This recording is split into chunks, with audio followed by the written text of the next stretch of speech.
All right, let's speak about some of the things that are in the country right now, yes, and that you seemed to agree with. The Social Health Authority, SHA, something you were a big supporter of, then, now appears to be suffering a series of scandals. At least the Ministry of Health is defending itself, is defending its record, saying there is no fraud at the Social Health Authority.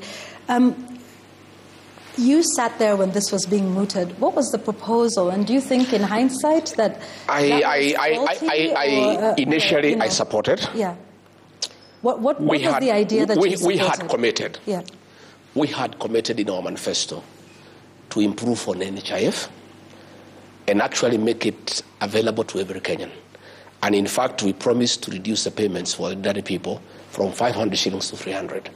We went ahead to promise that those who could not pay, who had no income at all, will be covered, by the fund without having to make any contribution.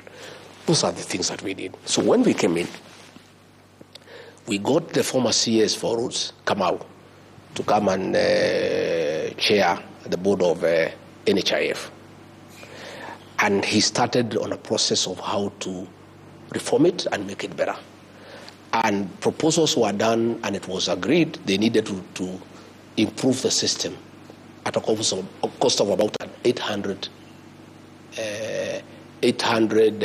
million, to make NHIF more responsive, to make it more efficient, to serve the people of Kenya. William Ruto put a team of advisors at State House who are working parallel from the ministers. And they came up with this thing called SHA. Yeah? And they said NHIF is bad, there was a lot of fraud, we must reform it and we must change it completely. And this thing was brought and we started interrogating it. Along the way, I started getting feelers that this thing was a scheme to rip off the people of Kenya. Yeah?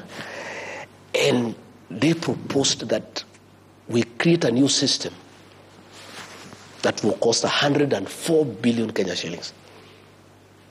And I asked William Ruto, my brother, if the board of NHIF is saying they can reform this system at 800 million, why do we need a new system costing about 104 billion?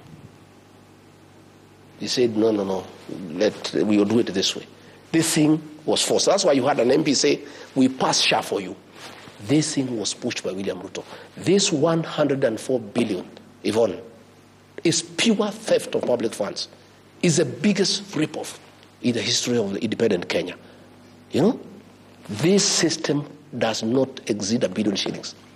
103 billion shillings had been stolen by William Ruto and company. And that is why it is him, because you had the MP saying, we passed you a SHA. Okay?